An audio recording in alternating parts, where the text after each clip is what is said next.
everybody, now welcome to a completely different place and day than that drone footage. It's a bit of a long story, but basically that drone footage was taken in Buttermere, a place called Buttermere in the Lake District a few days ago. And well, some of you might remember Buttermere actually from a video I did last year with Emily called How to Avoid Photography Breakups. And good news, she hasn't left me yet. Although I took her to Buttermere last weekend for her 30th birthday and we were camping in the rain. So if I keep doing that, maybe she will. Anyway, yeah, on that trip, I aimed to film some of this video about summer, but it was just raining constantly, pretty much, so it didn't really work. You can't really do a video about summer when it doesn't look anything like summer. And also I'd had a shave, I don't know if you noticed, I shaved all my beard off and that just didn't sit very well with me. So this week I've just sat in my office as a recluse and waited for it to grow back, which is how I spend most of my weeks, to be honest. But also, the weather has been, well. So yeah, today is the first time it looks anything like summer here in the north of England for quite a while.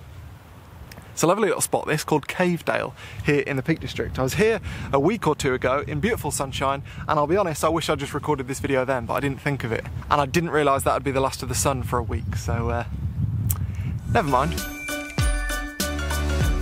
But anyway, here I am in the middle of summer, in what's basically the middle of the day, out for a bit of photography.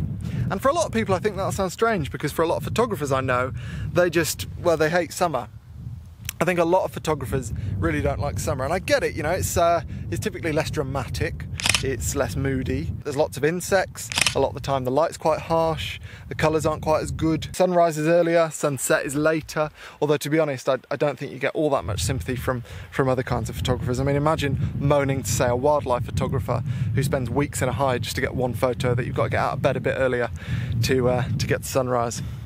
Or maybe even a documentary photographer who makes their living in war zones. I don't think they'd feel too sorry for you. But nevertheless, those are the reasons I think that lots of people don't like summer.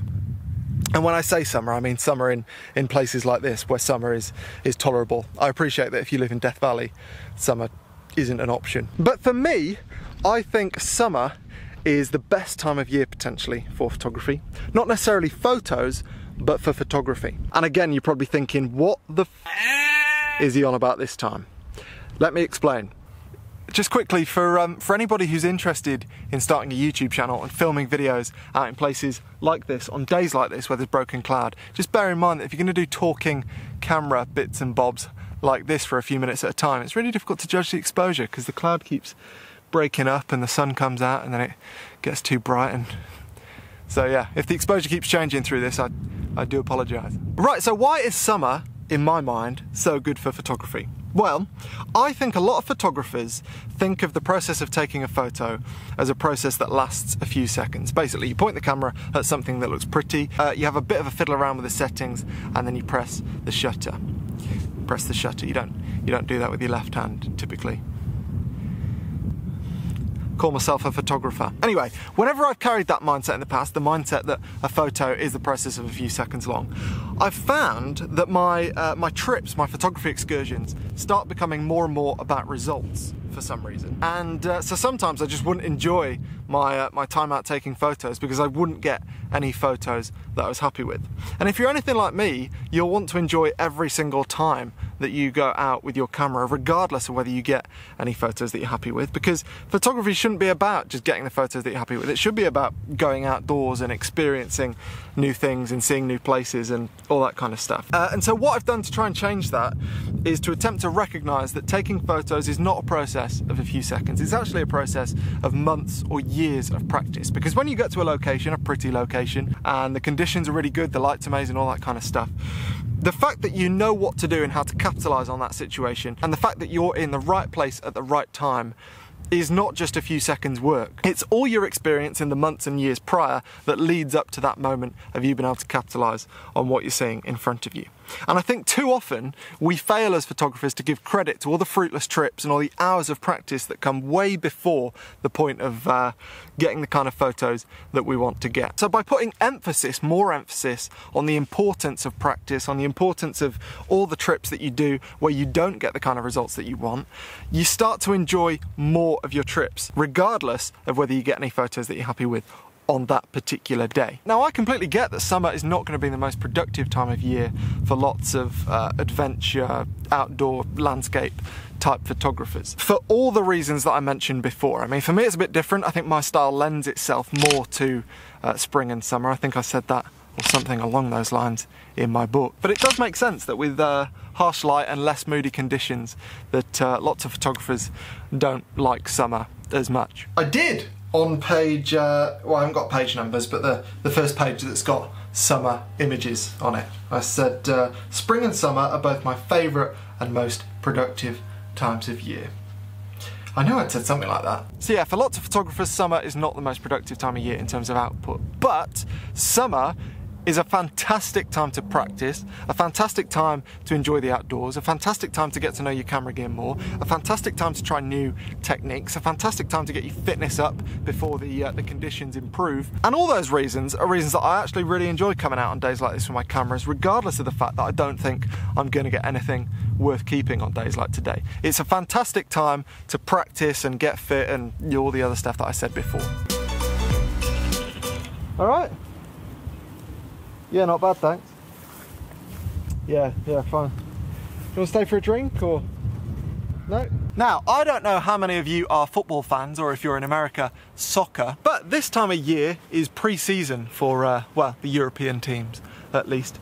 And I'm a big football fan, and pre-season in football and lots of other sports is all about getting fit and practicing and getting ready for the new season. And I think this is also a perfect time for a photography sort of pre-season. Sun's just come out again, so I've got no idea what the exposure's like now.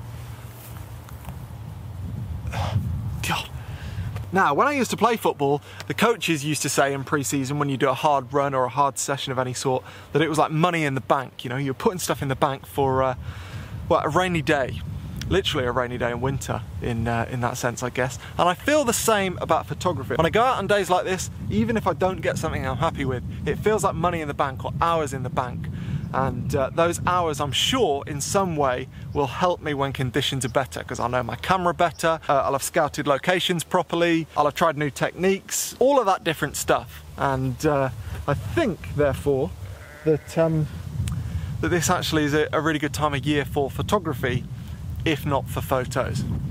Hopefully that makes some sort of sense. I'm never sure with these videos, to be honest, but people seem to watch them, so maybe you're just watching to laugh at my stupidity, I don't know, but hopefully that makes sense. Also, another good reason I think we should get out in the summer and actively try to take photos is that I think as photographers sometimes we forget who we're taking photos for, and typically that is non-photographers.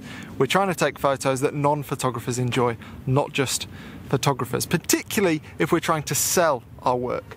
And I think it's easy to forget sometimes that just because we as photographers as a group don't particularly like summer as much as some of the other seasons, lots of other people, normal people, non-photography people, they actually really like summer a lot of the time.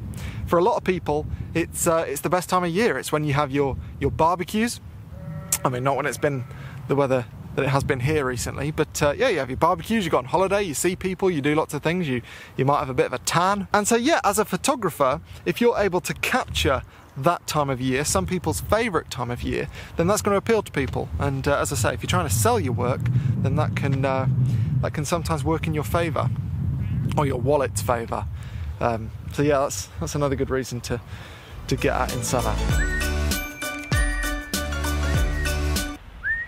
That's one thing about sheep I do know, actually. They're so stupid that when you make a sound to try and get their attention, they don't even notice. Doesn't compute. Move! All right, in the second innings, if you've been a bit mischievous and trying to rough it, that's just common sense. The umpires step in there. Welch comes up, Kawaja back, plays the ball down on the onside. It's England-Australia, the cricket, the Ashes, probably my favourite sporting tournament. Anyway, summer, getting out in summer, well worth doing. So this morning, I didn't get any good photos. Of course I didn't. I got a couple of snapshots of sheep. Outside of that, nothing to write home about. But I'm now much more familiar with that location. I got the rust off my tele lens, or using my tele lens. I haven't done that for a few weeks. And I walked up a hill, so I'm a little bit fitter. So all in all, a good morning, well worth doing, and hours in the bank for the future. Anyway, thank you for watching. Before you go, one thing I did record in the Lake District with Emily the other day was a favour that, well, I'll explain sort of what it is in a minute, really, but lots of you tell me that you much prefer Emily to me, so if that's you, you may be interested in helping her out. Here's the clip, it'll explain everything. Oh, I forgot all about these. It's not too early, is it? No. It's 10:30. So. Right then, Emily, for those of you who don't know, is doing a doctorate in psychology, and I'm going to see how much of this I can get right. Yeah, go on, this will be good. You did a doctorate in psychology. Doing. Yeah. 2/3 of the way through it, 2 years in, and as part of that, you're doing some research. Correct. And as part of that research, you need some people to fill out a questionnaire. Correct.